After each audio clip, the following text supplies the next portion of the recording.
Hello tout le monde, bienvenue sur Viens et suis-moi. Écoute et prête l'oreille, je suis Faya Priard et je suis très heureuse de vous retrouver aujourd'hui dans notre étude de Viens et suis-moi basée cette année sur les Doctrines et Alliances et cette semaine nous découvrons les sections 12 à 17 des Doctrines et Alliances. Chers frères et sœurs, cette vidéo a vraiment été compliquée pour moi parce qu'il y a tellement de points de doctrine et d'enseignement à couvrir dans ces sections qu'il a été difficile pour moi de faire la part des choses.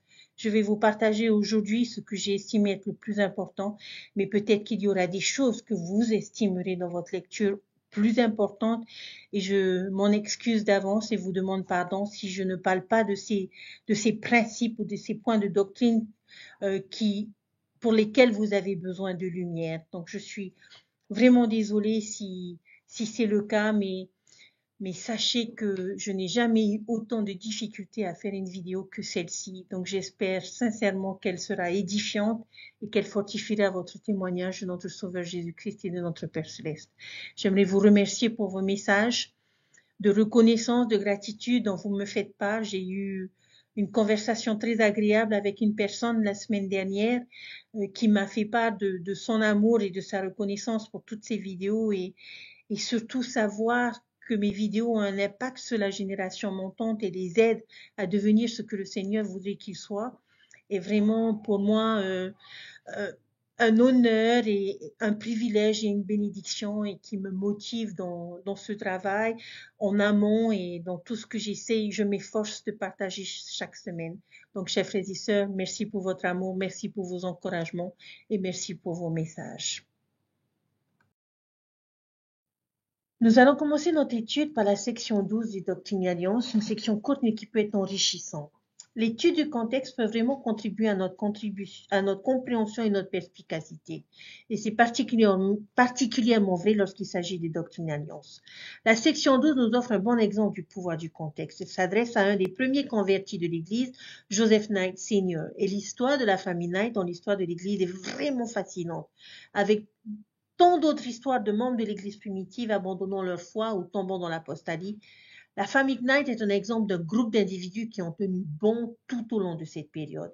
Ils sont restés fidèles tout au long du chemin de Palmyra jusqu'à Salt Lake City. Permettez-moi de vous donner quelques éléments concernant cette famille. Le prophète Joseph rencontre les Knights pour la première fois alors qu'il travaillait pour Josiah Stowell, alors qu'il était un jeune homme qui était un partenaire commercial de Joseph Knight Sr.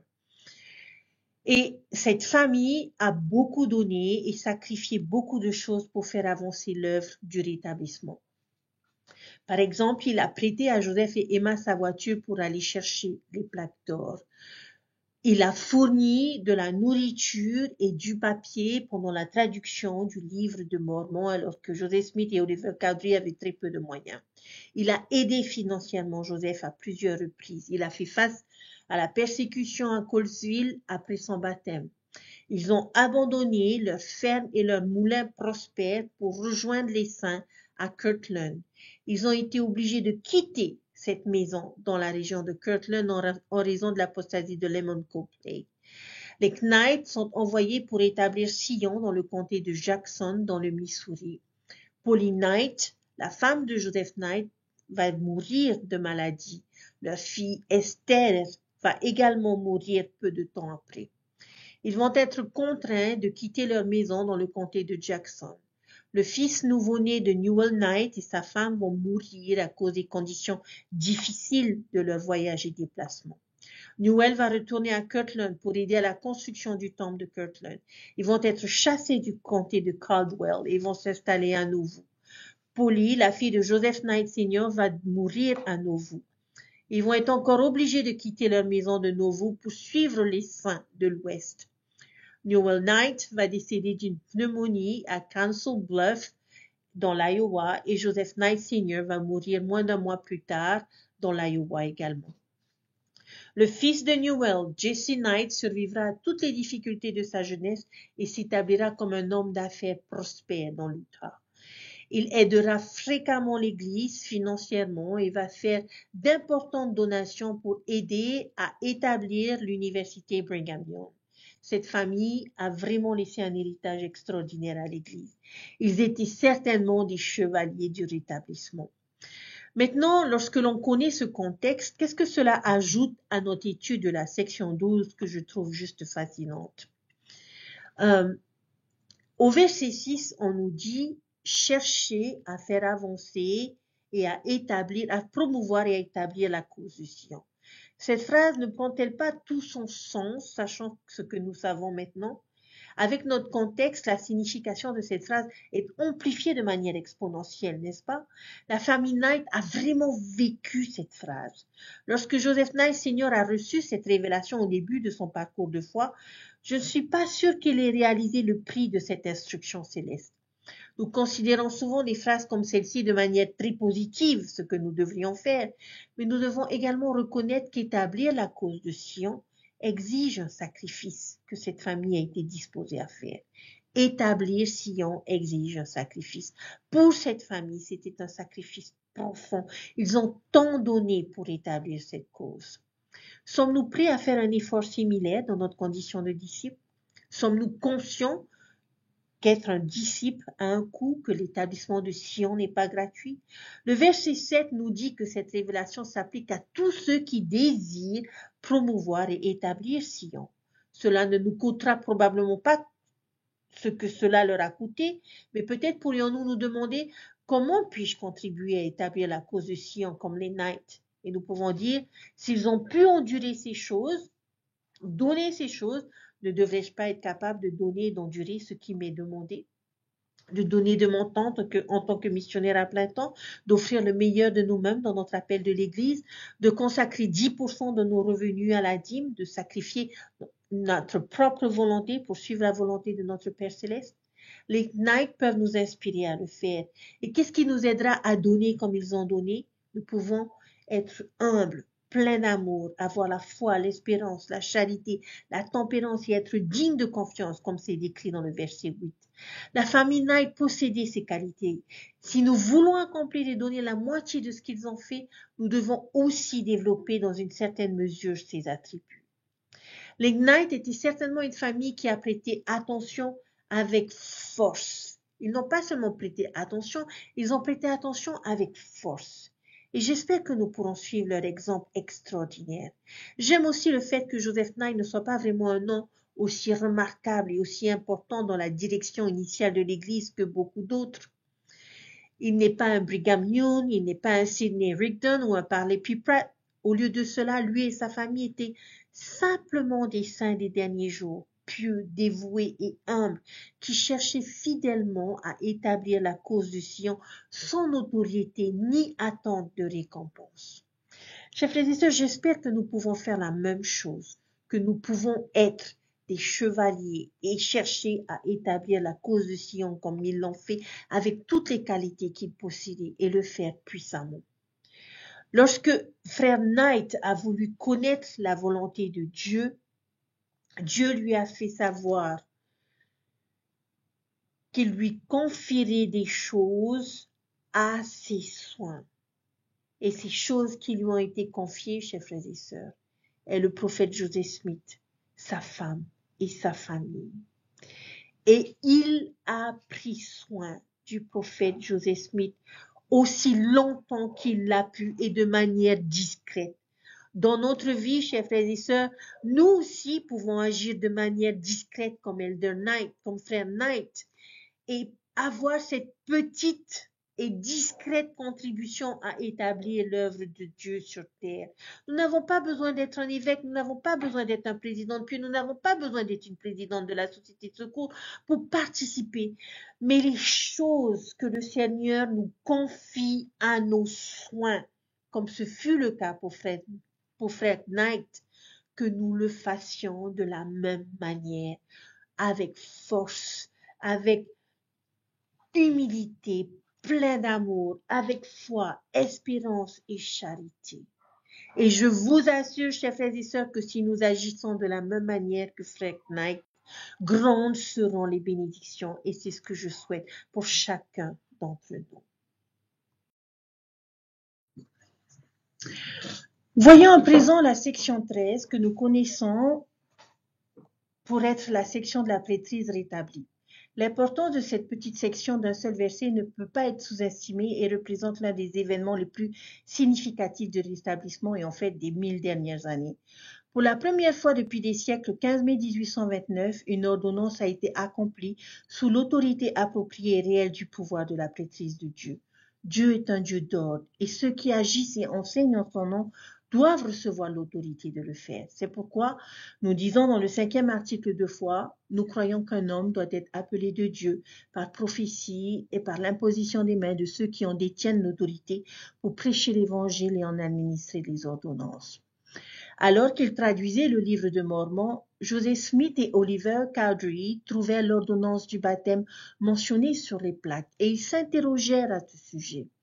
Nous savons, d'après la partie d'Oliver Cowdery dans Joseph Smith Histoire, qu'ils avaient déjà traduit le récit du ministère du Sauveur en Amérique. Et peut-être que le chapitre 11 de 3 Néphi, où Jésus enseigne la bonne méthode de baptême, les versets 68 à 73 de Joseph Smith Histoire, décrivent ce qui arrive à Joseph et Oliver alors qu'ils prient pour la sagesse.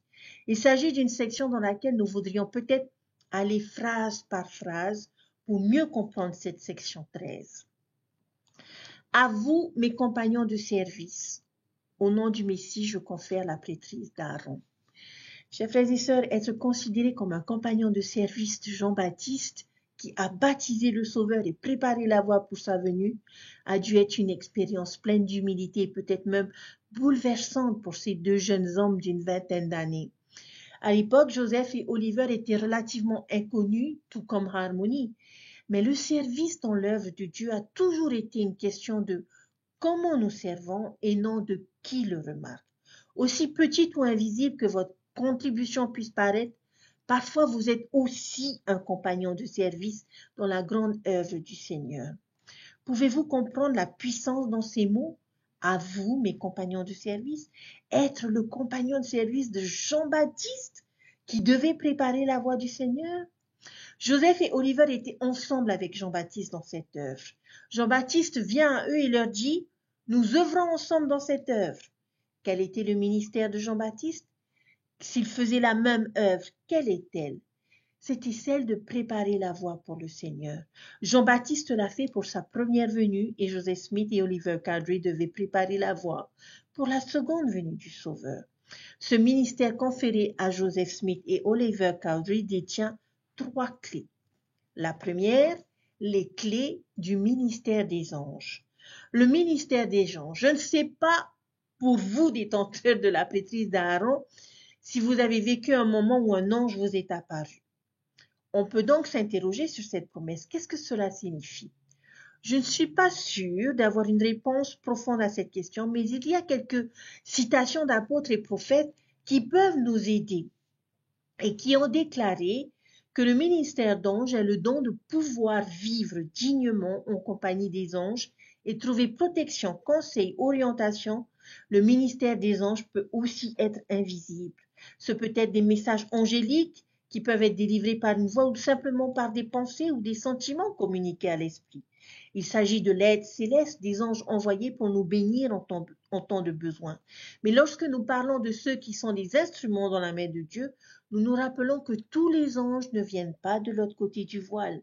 Nous marchons avec certains d'entre eux et nous parlons avec eux ici, maintenant, tous les jours.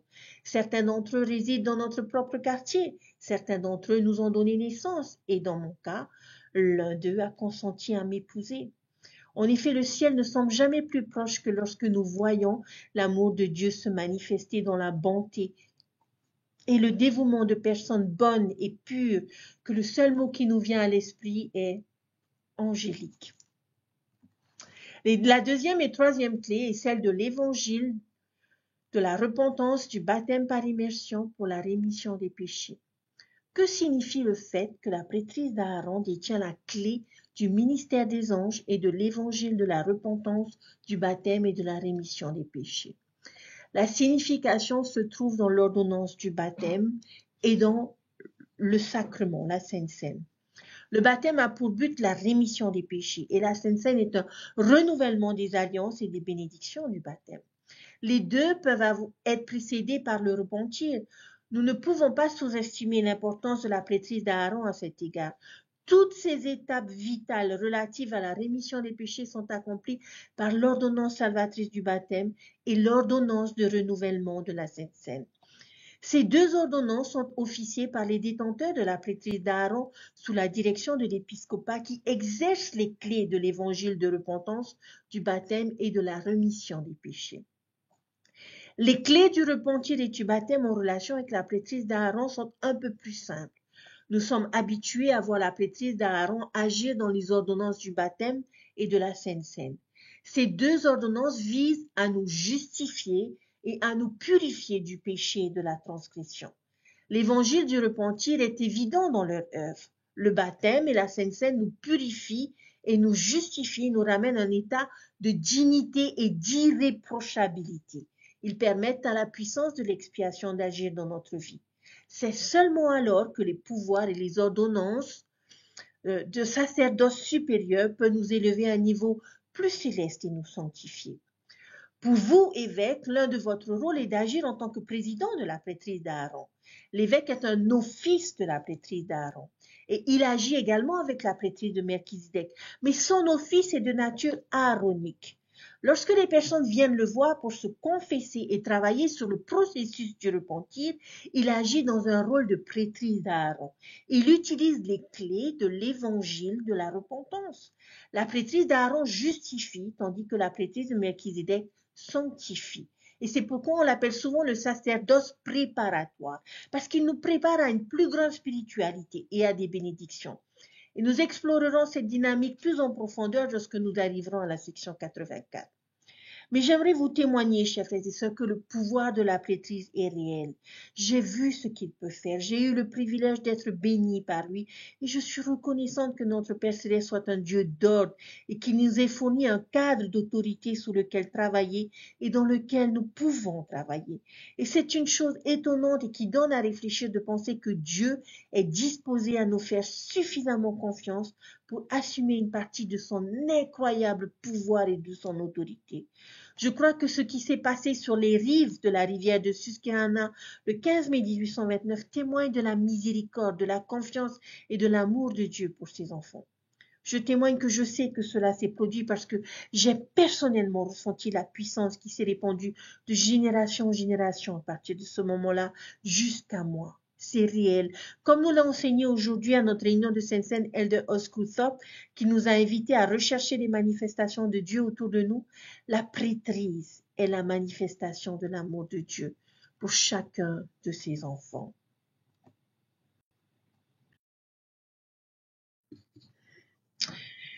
J'aimerais à présent me concentrer sur une autre leçon avec vous et elle vient de cet aparté d'Oliver Cowdery que nous trouvons à la fin de Joseph Smith Histoire.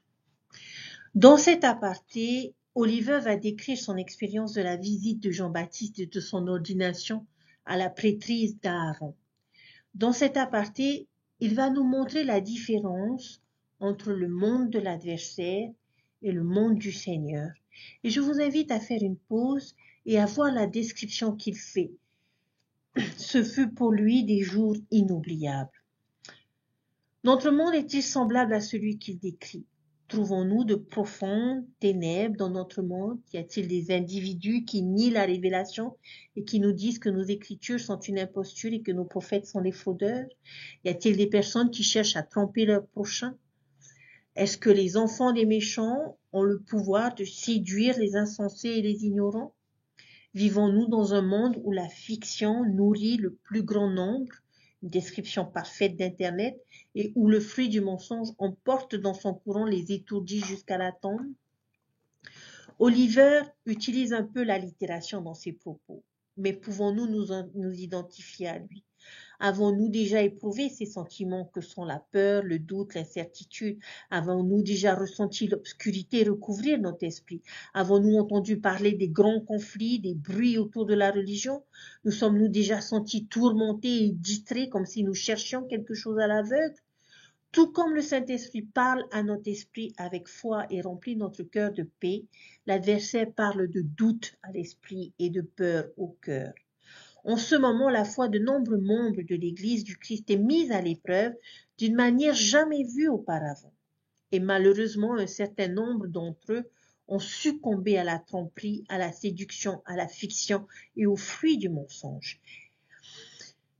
Ils ont laissé leur vie être remplie de ces choses ou accordé trop d'attention à ce côté qui les a déséquilibrés de sorte que leur foi et leur engagement se sont effondrés ou ont été brisés en 1000 morceaux. Alors que devons-nous faire? Nous devons permettre au Seigneur d'équilibrer les choses de l'autre côté. Et c'est ce que nous découvrons dans la description d'Oliver. Nous devons lui donner le temps, l'espace et la concentration pour le faire. En passant du temps dans les Écritures, comme Joseph et Oliver l'ont fait alors qu'ils traduisaient le livre de Mormon. Comme eux, nous nous agenouillons en prière devant le Seigneur, qui est riche en miséricorde et toujours prêt à répondre à la prière constante des hommes. Après que nous l'avons invoqué de manière fervente, loin des demeures des hommes. Si nous donnons au Seigneur cet espace à travers toutes les petites choses qu'il nous demande, l'étude des Écritures, la prière, le culte à l'église et au temple, les ordonnances, les conférences, alors il daignera nous manifester sa volonté, comme ce fut le cas ce jour-là. La voix du Rédempteur parlera de paix, le voile sera écarté et nous remplira de joie, d'émerveillement, d'étonnement, de paix, d'amour. La lumière du ciel répandra son éclat sur nous. Toute peur sera dissipée, l'incertitude s'enfuira, le doute ne sombrera plus pour s'élever, et la fiction et la tromperie s'enfuiront pour toujours.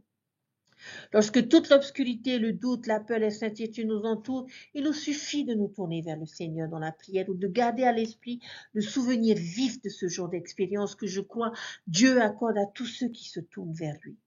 Peut-être que ma partie préférée de tout cet aparté est la pensée finale d'Oliver. Tout ce dont nous avons besoin est un seul contact du doigt de son amour, un seul rayon de gloire du monde supérieur, une seule parole de la bouche du Sauveur du sein de l'éternité réduit tout cela à l'insignifiance et efface tout cela à jamais de l'esprit. L'assurance que nous étions en présence d'un ange, la certitude que nous avons entendu la voix de Jésus et la vérité sans tache qu'elle émanait d'un personnage pur, dicté par la volonté du Dieu est pour moi au-delà de toute description. Et je contemplerai toujours cette expression de la bonté du Sauveur avec émerveillement et reconnaissance tant qu'il me sera permis. Et dans ces demeures où la perfection demeure, où le péché ne vient jamais, j'espère adorer en ce jour qui ne cessera jamais. Chers frères et sœurs, avez-vous déjà vécu un de ces moments dans votre vie? Ce moment où vous avez été touché par le doigt de son amour et de rayons de gloire. Je crois en un Père céleste aimant qui fournit ce genre de pensées, de sentiments, d'expériences à des moments critiques de notre vie. Parfois ils sont grands, parfois ils sont petits, des prières exaucées, des miracles mineurs, des assurances, des pensées et des sentiments lorsque nous étudions les Écritures, écoutons les paroles des prophètes vivants et adorant dans nos chapelles et dans nos temples. Dieu nous donne ces choses pour nous aider à équilibrer et à surmonter l'obscurité et l'incertitude. Chers frères et sœurs, si nous lui donnons notre temps, notre attention et notre volonté, alors Dieu nous donnera des touches de son amour et des rayons de gloire qui peuvent dissiper nos peurs, faire disparaître nos doutes, chasser nos incertitudes et les réduire à néant. J'aime cet aparté d'Oliver Cowdery. On a vraiment le sentiment qu'il est submergé d'émotions et de foi par le souvenir de ce moment. Et Oliver va faire face à des défis, à des moments sombres dans son avenir. À un moment donné, il va même quitter l'Église et abandonner les saints. Mais il finira par revenir. Et je me demande si c'est le souvenir de ces expériences comme celle-ci qui l'a inspiré et aidé à revenir. Si vous vous êtes égaré, peut-être que la même chose peut vous aider. Repensez à vos moments de gloire. Repensez à ce toucher du Maître. Et j'espère que vous et moi, face à l'obscurité qui recouvre la terre, nous saurons encore reconnaître la joie, la sagesse, les rayons de gloire, les touches d'amour, la voix du Rédempteur qui nous parle de paix. Je sais que ces expériences feront disparaître nos peurs, que nos incertitudes fuiront, que nos doutes s'enfonceront et qu'elles prendront en compte les efforts de l'adversaire et les réduiront à néant et les effaceront à jamais de notre esprit. Puissions-nous tous chanter le chant de l'amour rédempteur et être remplis d'émerveillement et d'actions de grâce et un jour adorer dans les demeures où la perfection demeure et où le péché ne vient jamais. C'est mon espoir et ma prière pour chacun d'entre vous. Et c'est ce qu'Oliver Cowdery a voulu partager dans ce moment difficile où ils faisaient la traduction du livre de Mormon, où ils n'avaient pas d'amis, où ils avaient des personnes qui étaient contre eux. Ce moment où Dieu est condescendu, a ouvert le voile et leur a permis de recevoir cette autorité pour pouvoir accomplir son œuvre, était juste une expérience extraordinaire qu'il a dû chérir toute sa vie, qu'il a dû l'aider à revenir dans l'Église après s'en être éloigné. Il a fait part de ce monde désorienté et troublé qui était plongé dans l'obscurité et qui trompe ses semblables, qui séduit les insensés. Et il fait part de ce contraste qu'est l'éclat du jour au-delà du soleil resplendissant, qui transforme les personnes, qui transforme nos expériences. Il parle de cette lumière qui chasse les ténèbres. Il fait partie de cette œuvre. Est-ce qu'il y avait de la place pour le doute? Nulle part, a-t-il dit. Alors, chers frères et sœurs, il suffit d'un seul toucher du Maître pour chasser toute obscurité, toute incertitude, tout doute dans notre vie. Faisons de la place au Maître pour qu'il puisse toucher notre cœur et nous permettre de continuer à faire ce que nous avons à faire et de pouvoir connaître sa volonté. Certains d'entre vous ont peut-être remarqué dans votre étude quelque chose d'intéressant au sujet du début de certains nombres de ces premières sections des Doctrines et Alliances. Sections 6, 11, 12 et 14. Les premiers versets de chacune de ces sections disent exactement la même chose, c'est le même message. Maintenant, cela pourrait amener certains d'entre vous à se demander pourquoi Dieu dirait-il exactement la même chose à 4 occasions différentes? Joseph n'a-t-il fait qu'approuver le début de sa révélation? S'agit-il de vaines répétitions? Je ne pense pas. Lorsque ces révélations ont été reçues pour la première fois, les Doctrines et Alliances n'existaient pas sous la forme actuelle. Ce n'est que plus tard que ces 4 révélations ont été réellement reliées et publiées sous forme du livre de révélation pour que les membres en général puissent les lire. La clé pour comprendre cela est donc de savoir à qui ces révélations sont adressées. La section 6, nous avons vu, était adressée à Oliver Cowdery, section 11 à Hyrum Smith, 12 à Joseph Knight et 14 à David Whitmer. Chacune s'adresse à un homme différent. Chacun de ses frères va jouer un rôle important dans l'histoire de l'Église primitive. Dieu voulait qu'Oliver, Hyrum, David et Joseph Knight sachent qu'une œuvre grande et merveilleuse était sur le point de se produire, que le champ blanchit déjà pour la moisson et que s'ils étaient disposés à demander, ils pourraient recevoir. Le mot le plus merveilleux sur lequel se concentrer dans ces sections est celui des noms. Le fait que le Seigneur leur parle en tant qu'individu est ce qui compte le plus, parce qu'il les connaît par leur nom, les appelle par leur nom et leur délivre un message. Qui se soucie que ce soit le même message? La différence qui compte le plus est dans le qui et pas dans le quoi. Prenons un exemple simple. Je suis sûr que le langage d'un appel en mission, à part le nom et la mission, sont probablement les mêmes. L'instruction, l'appel à servir, la manière dont la personne doit servir, ces choses sont les mêmes pour tous ceux qui sont appelés à travailler au service de Dieu. Mais ces instructions sont destinées et signées par la première présidence pour chaque personne individuellement. Ne nous attardons pas sur le langage répété dans certaines de ces révélations, parce que ce n'est pas une vaine répétition, c'est une répétition que je qualifierais de révélatrice. Nous avons parlé de la nature grande et merveilleuse de l'œuvre de Dieu en étudiant la section 4, et nous avons couvert le principe demandez et recevez du verset 5 de la section 14 à plusieurs reprises. J'aimerais passer un peu de temps sur 3 versets intermédiaires, c'est-à-dire les versets 2 à 4. Quels sont les 2 objets que les disciples du Christ tiennent dans leurs mains? Eh bien, il s'agit d'une épée à 2 tranchants dans une main et d'une faucille dans l'autre. En examinant ces symboles, nous nous rendons compte qu'ils sont tous les 2 extraordinaires. Parlons pour commencer de l'épée. Que représente l'épée selon le verset 2? Elle représente la parole de Dieu ou l'Esprit de Dieu. Maintenant, Pourquoi ferait-il cette comparaison?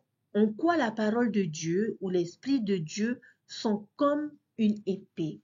À quoi sert une épée? Nous en avons besoin au combat. En ce qui concerne la parole de Dieu, ce n'est pas le seul objet que Dieu a utilisé pour le symboliser. Dans certains des symboles de la parole de Dieu dans les Écritures, on y trouve la barre de fer, la boussole, la lampe, le pain. Mais je pense que le Seigneur choisit certains symboles avec un but basé sur le contexte de l'époque. Alors, sur quoi a-t-il choisi de mettre l'accent ici dans les derniers jours, alors que nous nous préparons à la seconde venue? Une épée, ce qui suggère que la vie est comme quoi? Eh bien, une bataille. En ce moment, les derniers jours ressemblent surtout à un champ de bataille. Et si nous n'avons pas notre épée, nous pouvons être vaincus ou tués spirituellement. Nous entrerons plus en détail dans le champ de bataille de la vie lorsque nous arriverons à la section 27 des Doctrines et Alliances et que nous parlerons de la nécessité de revêtir toute l'armure de Dieu. Mais la parole de Dieu est une épée, et dans les derniers jours, à quoi l'Esprit sera-t-il le plus nécessaire pour gagner nos batailles spirituelles? Ce combat contre le péché, le mal et l'adversaire est un combat au corps à corps. L'attaque de l'adversaire est très personnelle et individualisée. Et nous aurons besoin d'une épée vive et tranchante pour le vaincre. Et il y a une profondeur à la vérité enseignée par l'Esprit et la parole de Dieu. Elle pénètre profondément dans notre cœur. Comme Paul l'a dit dans sa version de cette idée, elle divise à la fois l'âme et l'esprit et discerne les pensées et les intentions du cœur. C'est la profondeur, droit à l'âme, droit au cœur. C'est là que la vérité de Dieu pénètre. Ainsi, par exemple, la grâce et le pardon de Dieu sont le genre de vérité qui pénètre profondément dans l'âme. Je suis un enfant d'un Dieu aimant. C'est une vérité qui va droit au cœur. À présent, la faucille.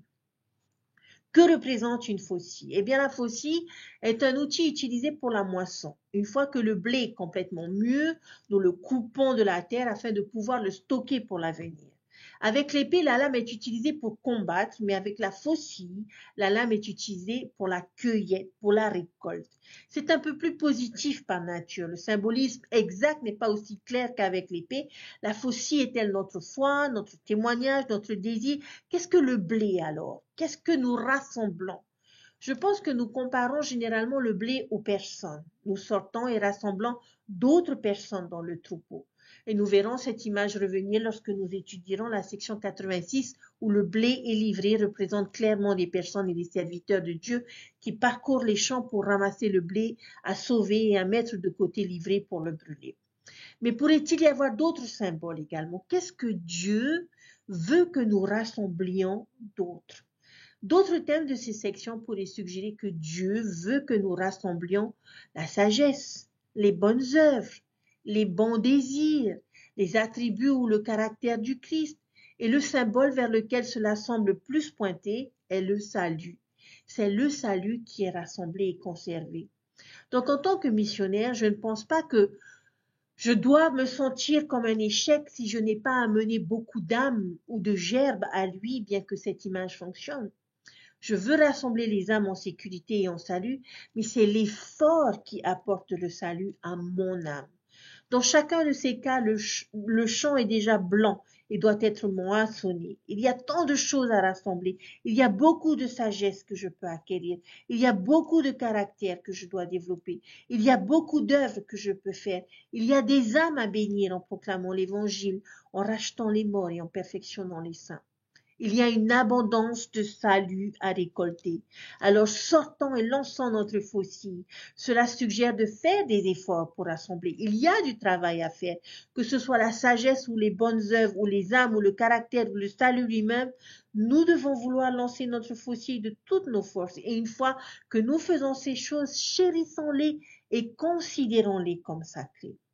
Si nous manions fidèlement l'épée de la parole et de l'esprit, nous vaincrons Satan. Et si nous lançons notre faucille de toutes nos forces, nous récolterons beaucoup. En tant que disciples du Christ dans les derniers jours, nous combattons et nous rassemblons.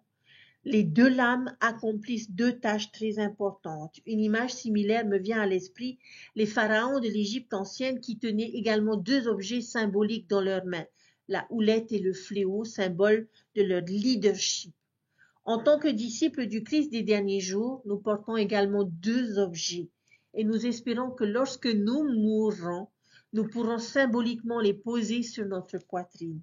Notre épée que nous avons utilisée vaillamment pour vaincre et nous défendre contre Satan et notre faucille bien usée, bien utilisée dans nos efforts de collecte tout au long de notre vie. Que leur lame soit toujours aiguisée et que notre habileté à les utiliser soit évidente.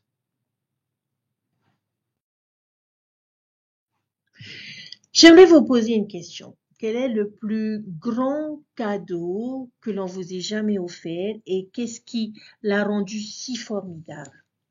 Comme de bons parents que nous pouvons être, notre Père Céleste, nous croyons en un Père Céleste qui aime aussi offrir des cadeaux à ses enfants. Nous avons le don du Saint-Esprit, nous avons les dons de l'Esprit et le don de son Fils. Mais de tous les dons qu'il peut donner, il y en a un qui se démarque de tous les autres. Et selon la section 14, quel est le plus grand don que nous puissions recevoir de Dieu? Eh bien, c'est la vie éternelle. Comprenez-vous ce que signifie ce terme? Il y a une différence entre l'immortalité, la vie éternelle, le salut, la perdition et l'exaltation. L'immortalité consiste à vivre pour l'éternité en tant qu'être ressuscité.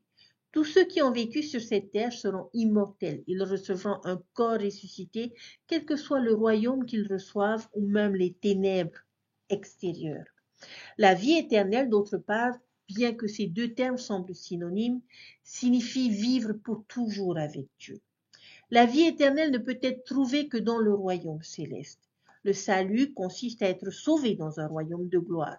Ainsi que vous soyez céleste, terrestre ou téleste, vous êtes bénéficiaire du salut. Vous avez été sauvé du pouvoir du diable et vous héritez d'un royaume de gloire.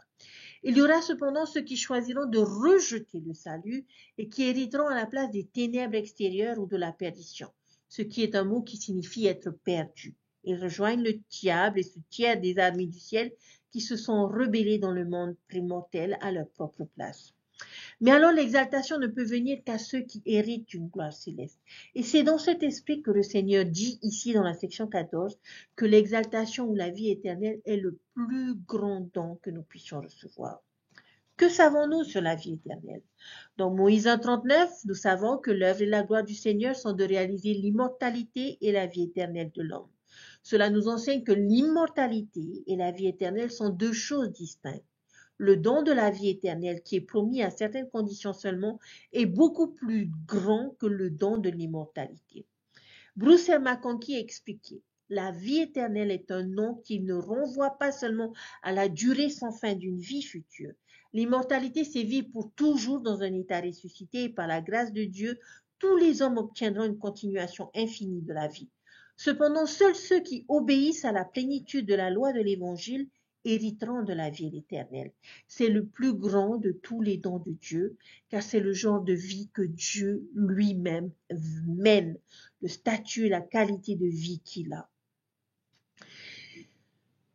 Nous devenons co-héritiers du Christ, membres de l'Église du premier-né, et si nous vainquons tout, nous aurons le pouvoir et recevrons la plénitude du Père.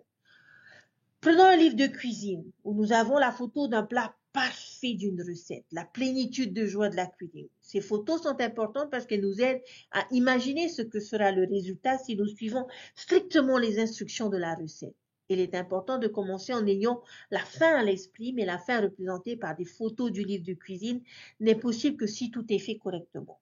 Si l'on ne suit pas les instructions, si l'on omet ou l'on dose mal un ingrédient, on obtient rarement le goût et l'apparence désirée. Cependant, la photo du plat parfait peut nous motiver à réessayer de créer quelque chose de délicieux et de beau à la fois.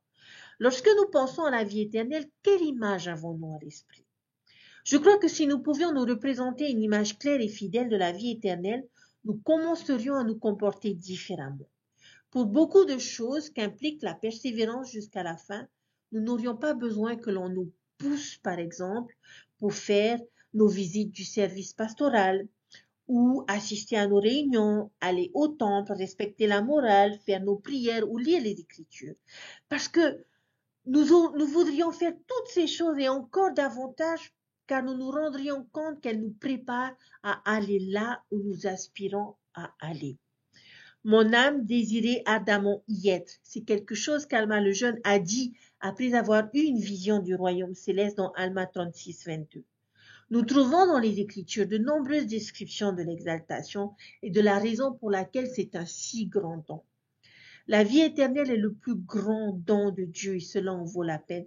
Cela en vaut plus que la peine. Et comme l'a dit avec force l'apôtre Paul dans 1 Corinthiens, ce sont des choses que l'œil n'a point vues, que l'oreille n'a point entendues et qui ne sont point montées au cœur de l'homme, des choses que Dieu a préparées pour ceux qui l'aiment. Toute opposition, toute épreuve, tout sacrifice, toute souffrance que nous avons vécue dans la condition mortelle seront engloutis dans la gloire de la vie éternelle. Ce n'est qu'un petit moment. Et les instructions pour méditer ce don, c'est très simplement exprimé au verset 7. Gardez mes commandements et persévérez jusqu'à la fin.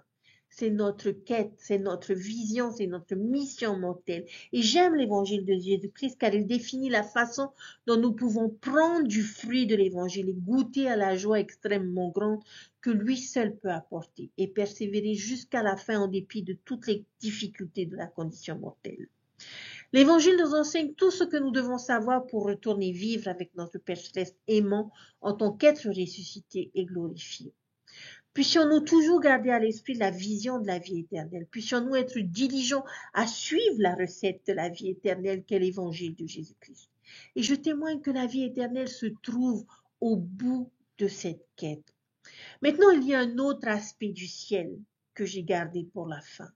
L'un des plus grands. Il vient d'une ligne que nous trouvons dans les sections 15 et 16.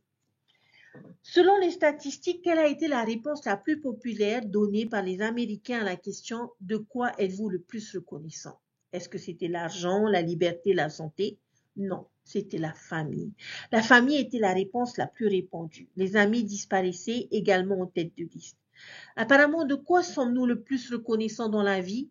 Eh bien, des autres personnes. En général, les relations sont ce pourquoi nous sommes le plus reconnaissants en tant que société.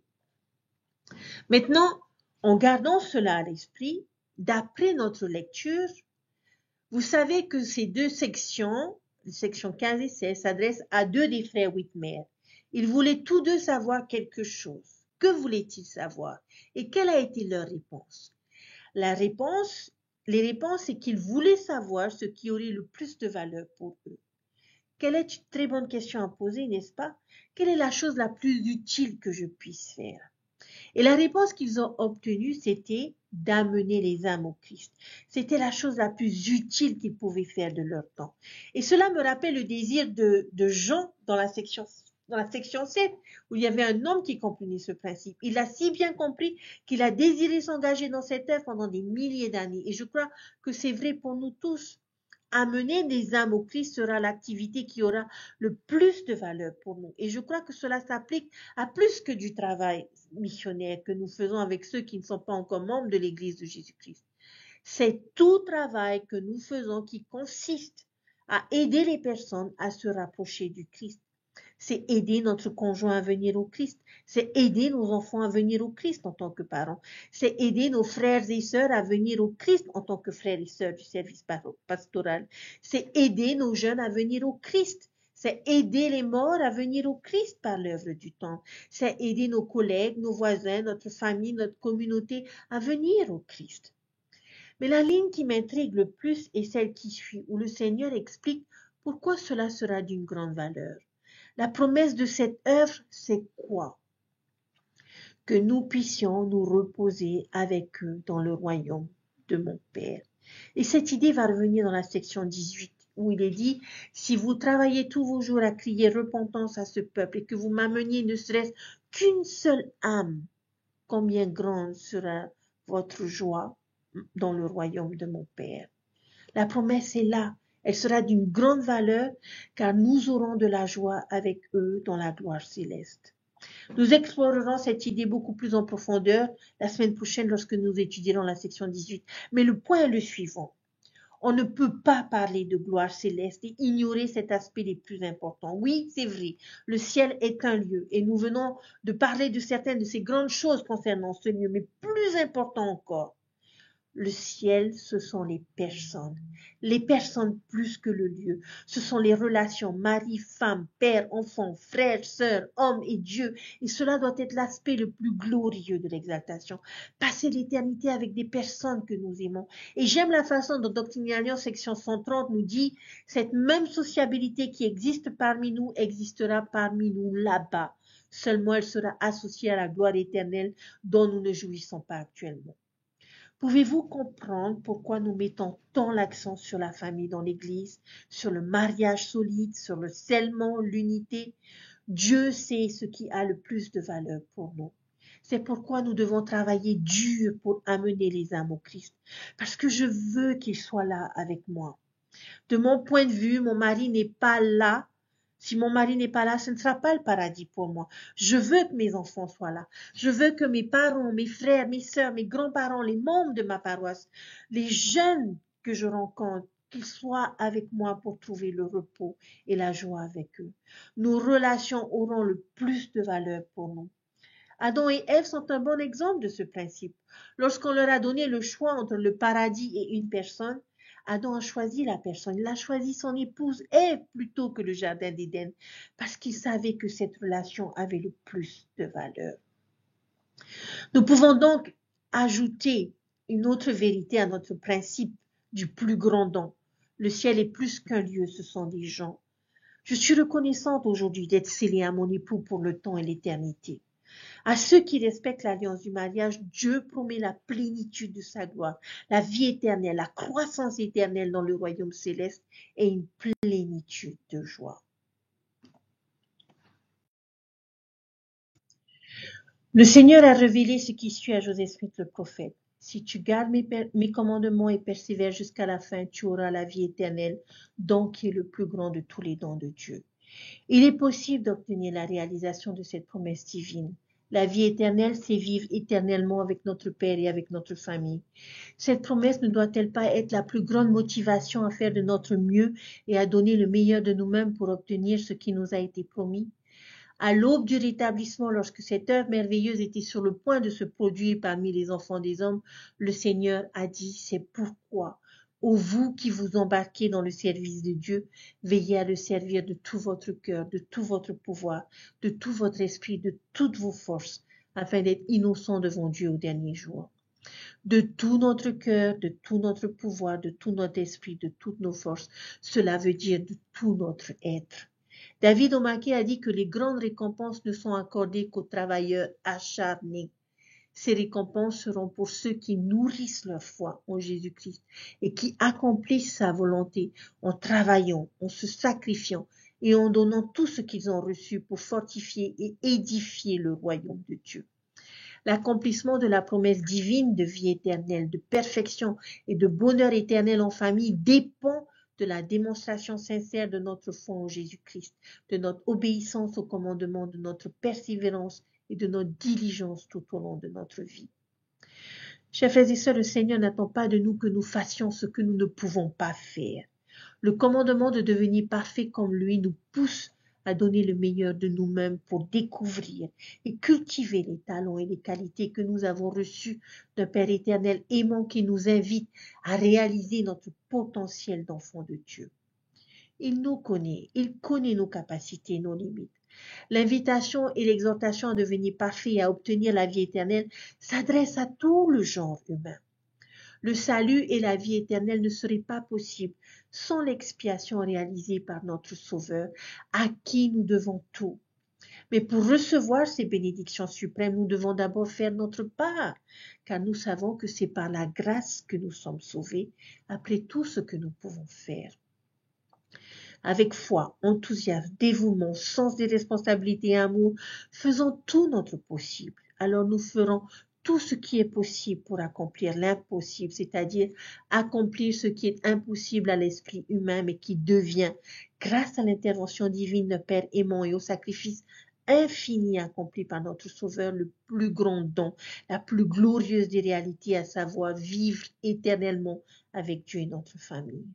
Je prie pour que chacun de nous se rappelle et renouvelle sans cesse en prenant dignement la Sainte Seine, l'engagement qu'il a pris avec notre Père Céleste en entrant dans les eaux du baptême et en recevant chacune des ordonnances de l'Évangile rétabli. Je prie pour que nous fassions de notre mieux dans nos rôles de conjoints, de parents, d'enfants, de frères, de sœurs dans nos appels, pour parler de l'Évangile, pour secourir les égarés, pour travailler au salut de nos ancêtres dans notre emploi et dans notre vie quotidienne. Je prie pour que notre vie nous permette de déclarer comme l'apôtre Paul l'a fait, j'ai combattu le bon combat, j'ai achevé la course, j'ai gardé la foi. Ce faisant, nous remplirons les conditions définies par notre Père Céleste pour recevoir plus de bénédictions que jamais, dans cette vie comme dans les éternités. Il aspire à nous donner tout ce qu'il a, à nous rendre participants de son plus grand don, qui est la vie éternelle. Même si d'un point de vue purement humain, la perfection peut sembler impossible à atteindre, je témoigne que notre Père et notre Sauveur nous ont fait savoir qu'il est possible d'accomplir l'impossible, qu'il est possible d'obtenir la vie éternelle, qu'il est possible d'être heureux maintenant et à jamais. L'auteur du plan parfait qui contient ces magnifiques promesses est notre Père Céleste, et il vit. Son Fils Jésus-Christ a pris sur lui le poids de nos péchés et des injustices qui se commettent dans le monde, afin que nous puissions être libérés de leurs conséquences. Je sais que notre Seigneur Jésus-Christ vit. L'Évangile et la prêtrise ont été rétablis sur la terre pour la dernière fois par l'intermédiaire de Joseph Smith le prophète.